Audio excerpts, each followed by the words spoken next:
I know you wish things were different.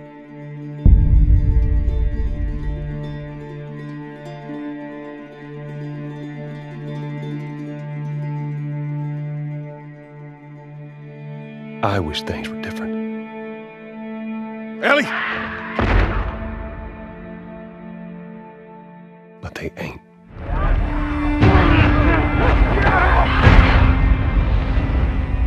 Please stop!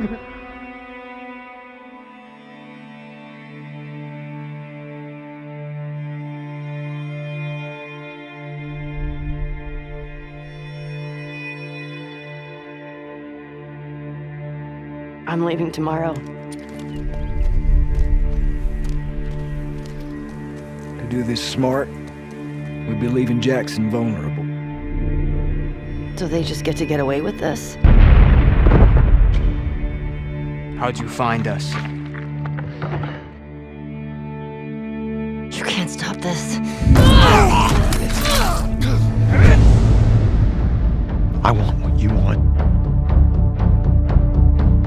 But not at any cost.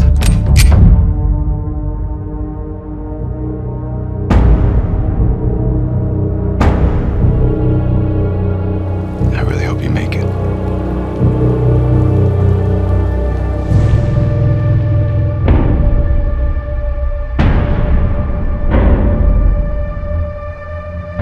I have to finish it.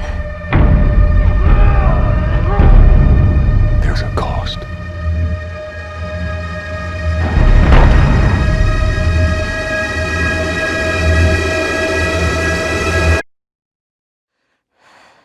We could have killed you. Maybe you should have.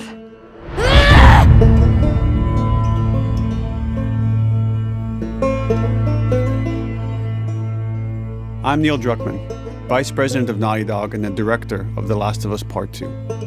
We're just a few weeks away from launch on June 19th, when the game will finally be in your hands. The wait has been long, and we're extremely grateful for your patience, especially now in the midst of these unprecedented and challenging times. We hope you're all taking care of yourselves and that you, your friends, and your loved ones are doing well. Because of these extraordinary circumstances, we can't be together in this final stretch and share the experience like we usually would. So today we're trying something different. Something we've never done before.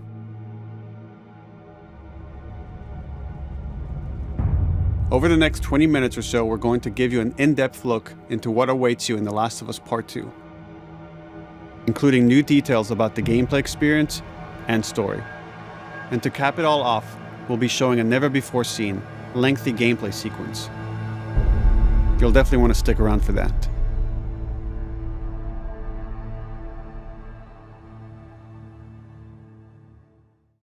I don't know what happened. I was supposed to take her to the Fireflies and walk away. They were actually going to make a cure. The only catch, it would kill her. The Last of Us Part 2 picks up Ellie and Joel's story several years after the events of the first game. Ellie and Joel have settled in Jackson, Wyoming, amongst a thriving community of survivors. With the threats of the world kept outside the town's walls, Jackson has been able to find relative peace and even stability. Ellie is now 19, lives on her own, and has been able to forge lasting relationships within the community. Scale of 1 to 10, how would you rate our kiss from last night? However, this peace is short-lived. Jackson and Ellie suffer a violent and traumatizing event. Ellie sets off back into the treacherous outside world in search of retribution and justice. Her journey will take her to new parts of the country previously unexplored in The Last of Us. The story spans multiple seasons and climates, from the snow-capped mountains of Jackson to the lush Pacific Northwest. Each introduces a wide range of exterior and interior environments for you to navigate and explore, rendered in meticulous detail and unprecedented scale with the latest iteration of the Naughty Dog engine. Our goal was to make these environments not only beautiful, but feel as grounded and authentic to the cities they're based on as possible.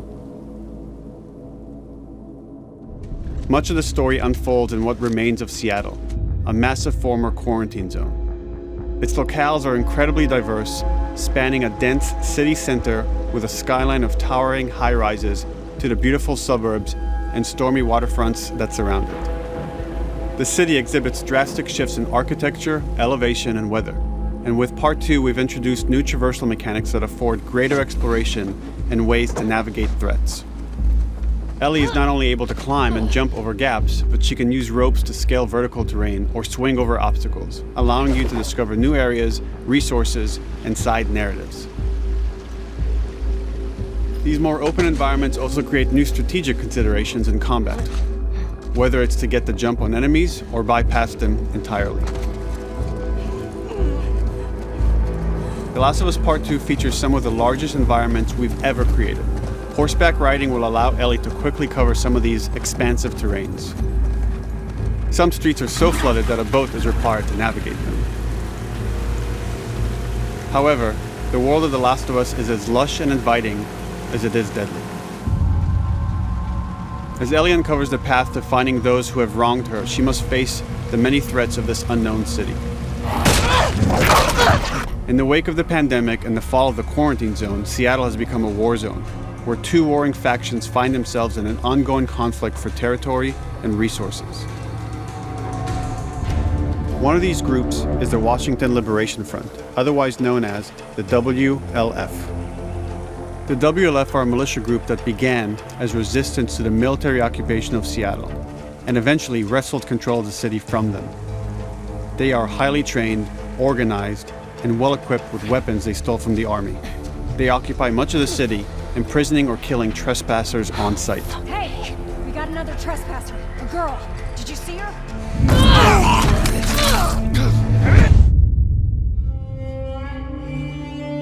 On the other side of this bloody conflict is a group of religious zealots called the Seraphites, or Scars, defined by the self-inflicted deep cuts that they bear across their faces. Like the WLF, they're deeply tribalistic and territorial. They're known for being stealthy, using overgrowth as cover, and they use more silent weapons like bows and arrows. Clip her wings.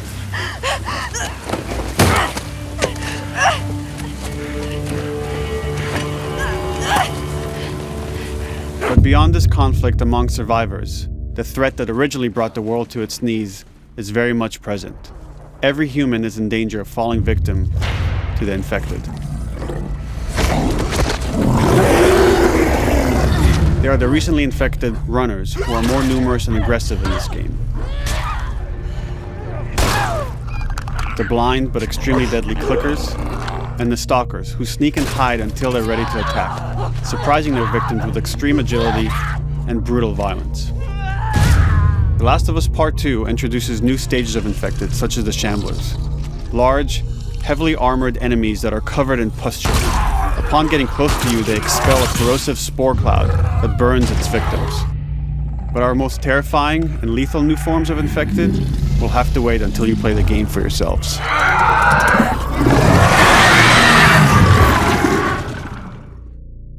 Overcoming these threats will require careful consideration of how you approach every combat encounter and how you leverage Ellie's unique skills, equipment, and the environment to your advantage. Let's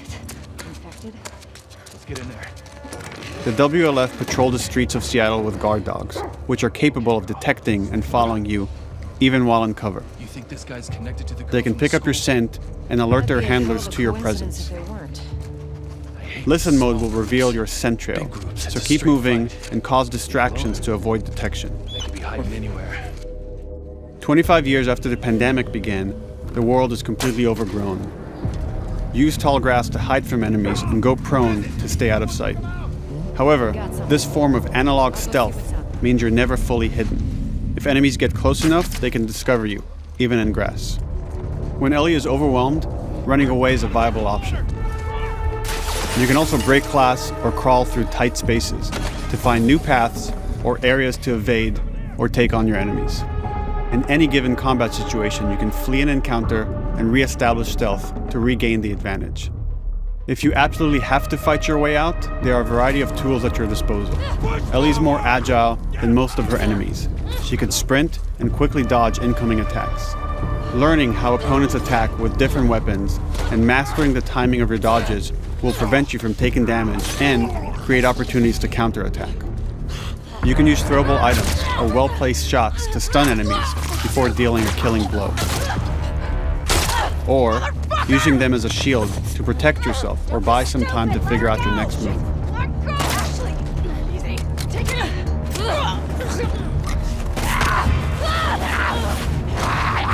Ellie isn't always alone on her journey. Allies will take part in helping you navigate the environments, spot enemies, and meaningfully help you in combat encounters.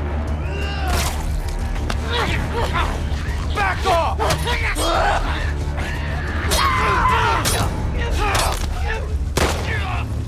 Got you now!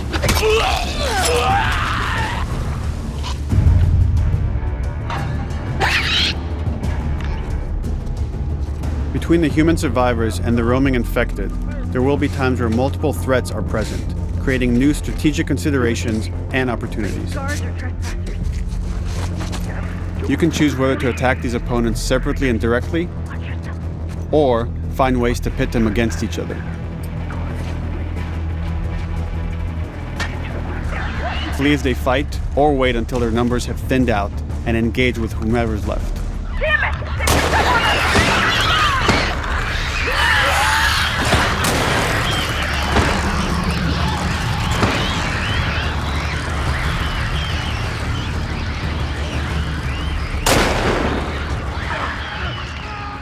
Our goal is to create unparalleled tension, coupled with deep systems that give you greater control and influence over your journey. As you play, you'll be able to invest in a broad collection of crafting items, weapon, and player upgrades through training manuals scattered throughout the environment and scavenging for ingredients. These skills and upgrade manuals cater to a variety of playstyles, and the choices you make will create your own distinct experience. We also wanted to extend that agency and personalization to your weapons through our new workbench system. Scavenge for parts to modify and improve your weapon's performance and attributes, all of which are visualized and become part of your character.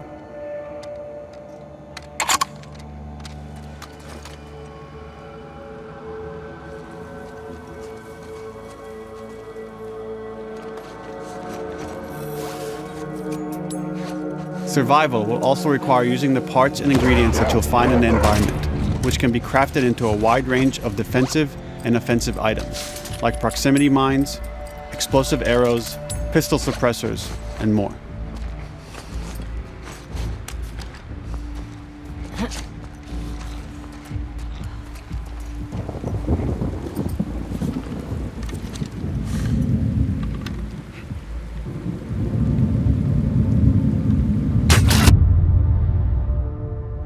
All of these gameplay systems are meant to immerse you in the world and make you feel in lockstep with Ellie's emotional journey.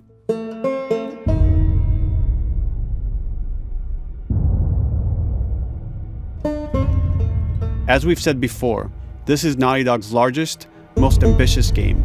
It may seem like we covered a lot, but we've only scratched the surface of what it's like to play The Last of Us Part 2.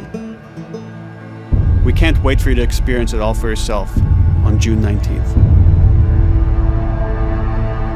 Until then, here's an extended sequence of never-before-seen gameplay. Enjoy.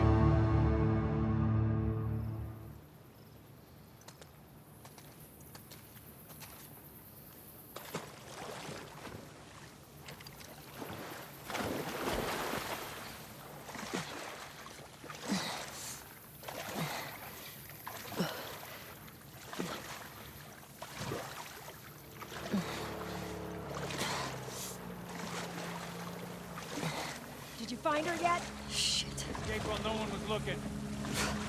We're searching the area, just in case she's still around. Isaac's not happy about it. No shit. Escape. What the fuck are they talking about?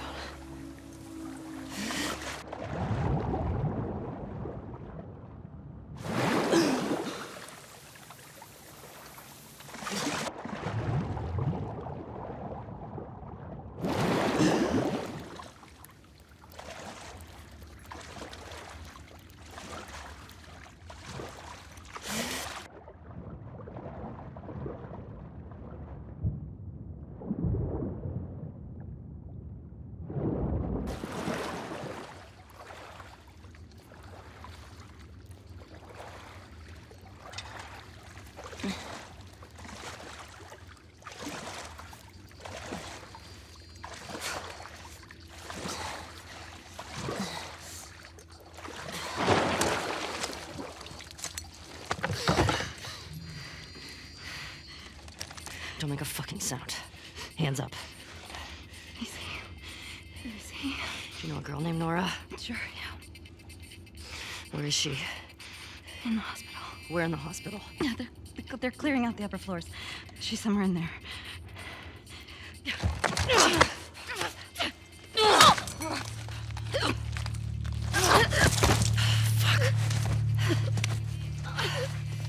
That was dumb.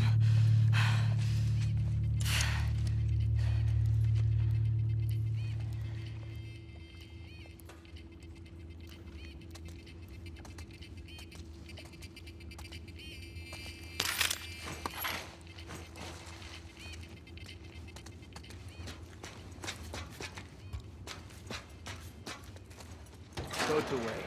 The word is we're almost wrapped up. Good. I got my girl waiting for him for 5. You shitting me? They put you with Joe again? Upstairs. Hey, we get the job done. I bet you do. Oh, this is not fair. I'm telling you, man. Data soldier. It makes these shifts so much easier. Sure. I'll keep that in mind. Fuck. Sounds like scars are getting closer. Hope that's our guys executing those freaks. Hey, did you hear why we're all getting called up to the fob? I heard that Isaac wants us to retake all of downtown. I heard he might take the fight to them. Oh, no way. Not after what went down last time. Even Isaac isn't that crazy. It's what I heard.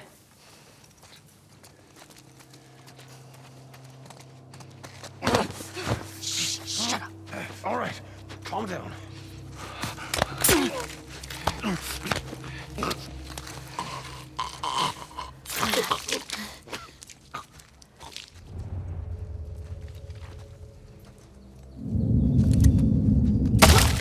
Charlotte! We're under attack! Sticky tape from that way!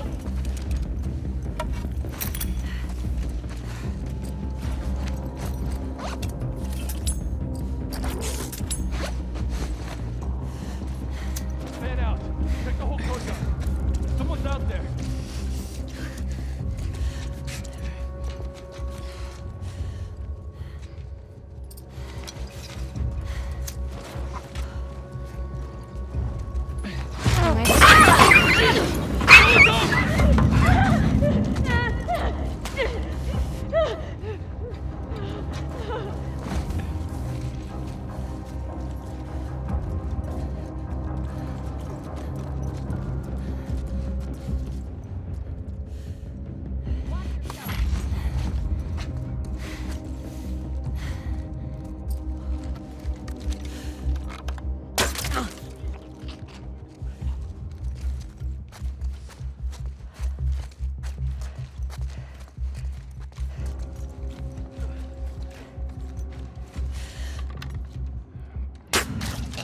Just like that.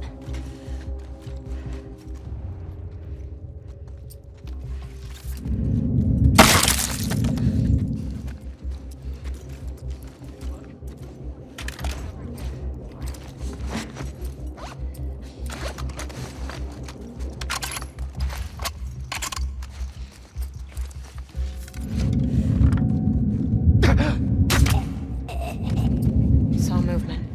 I'll go check it out. I got you covered. Holy shit! Shit! Look out! Move! Over here! Drop her now, crook! Asshole!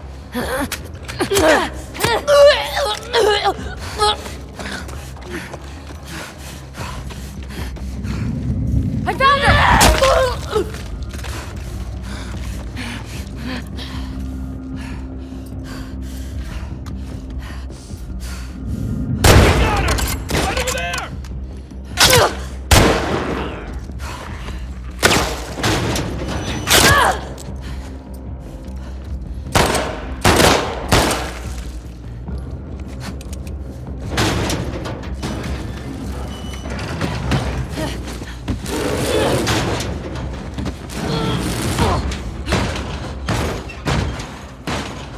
Damn it!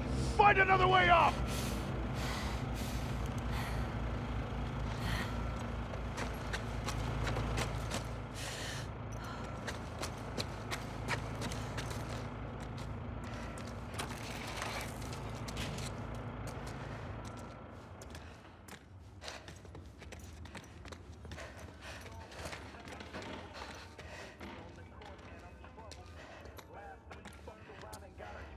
That you, Nora?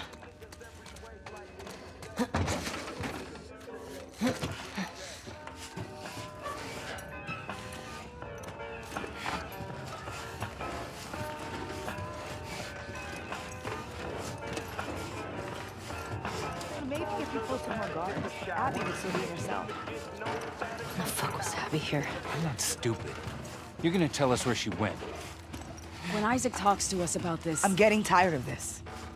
Nora. Nora! I'm not going down for her, man.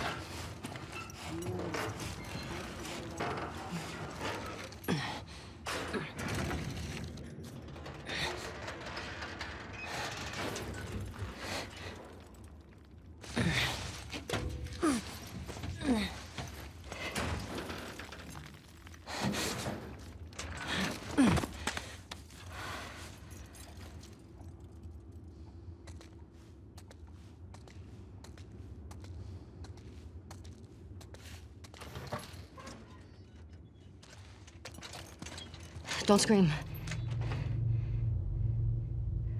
Put that shit down.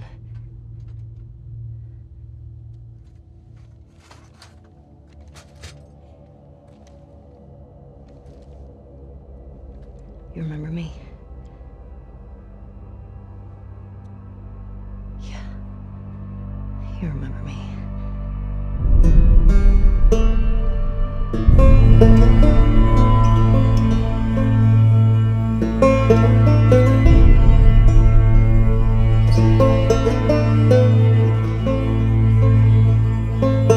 What the gameplay needs to do is immerse you in the world, give you as many interesting actions to survive in this world and overcome obstacles. And obstacles could be infected, it could be other people, it could just be the environment, it could be rushing water, anything that could happen in this post-apocalyptic world. You clean? Yeah. And can you feel what she feels? Because the more we do that, the more the emotional beats of the story work for us, and the more they work for us in this very unique way that only works in video games. And everything that means. It means giving you a threat constantly, as this world has. It means giving you the hard choices. Because this game is so hard, certain decisions were for these characters, because they're hard for you.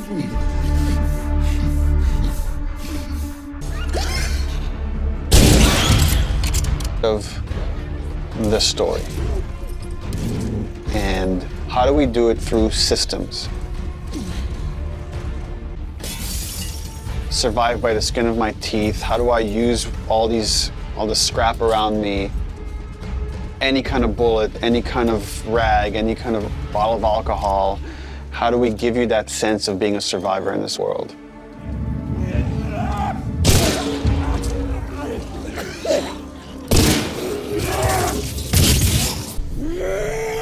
How do we make you feel like you're not the strongest person in the room, but you still should be able to rise to the challenge and survive, you know, a fight with a bunch of people that are all bigger than you. And that's where we added a jump button. Deal. In the first game, we had a clamber button, but not really jumping. And here, Ellie can jump. The combat scenarios are much more vertical, where Ellie can use elevation to her advantage. Prone, obviously, it means to lay flat on the ground. Something so simple, again, something that in real life you'd be able to do. Adam's crafting everything while in that position, and it just creates so many more emergent things in gameplay. How else can we use this other than just hiding in vegetation? We're like, well, there's a lot of man-made things or different structures that have collapsed.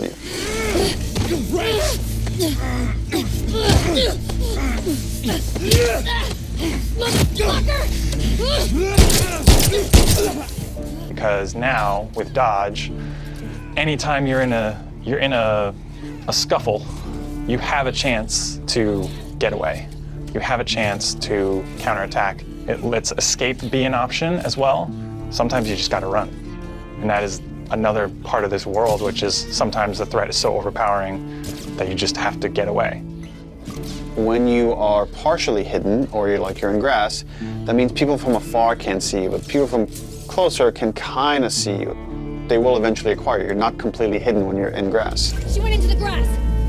Watch yourself. Prone, dodge, all these things feed into both exploration and combat because it lets us expand the space. The size of spaces can be bigger, the intricacy of spaces can be more complex, and it still works exactly as you would expect. Feel like a series of combat encounters and exploration spaces and then combat encounters that felt like a Hall of Horrors or something, but something that really felt like a space that you could explore that seemed like a legitimate urban environment. So far in making the level design open, that there are actually entire story moments, entire combat encounters, like full scripted sequences that you may completely miss. The fact that when you do encounter them, you feel like you discovered them, it lends them this charm and this magic that I think is unique to games that, you know, this happened to me because of what I did and the place I explored to. Meaning that when you enter new spaces, you want to look around for supplies. You want to open drawers and cabinets and look for different things that will allow you to craft either items that can help you heal, items that can help you attack multiple enemies at once, such as the Molotov or the landmine that Ellie can craft. Items that can help augment your weapons, like a silencer for her pistol, or craft new kinds of ammo. Choices and overlaps that you can do at any moment and on the fly. We try to be a game that wants you to make a lot of different decisions in combat as possible. And the way that we've expanded the recipe roster and all of the recipes and how they interact with each other is carefully chosen for the different ingredients and making sure that you always have these interesting decisions to make. It'd be useful. Through the weapon upgrade system, through the player upgrade system, there aren't enough resources in a single playthrough to fully upgrade your character. The choices that you make, you're going to have to live with. And we wanted to make sure that all of the choices that you made had a really noticeable and tangible effect on the way that you play.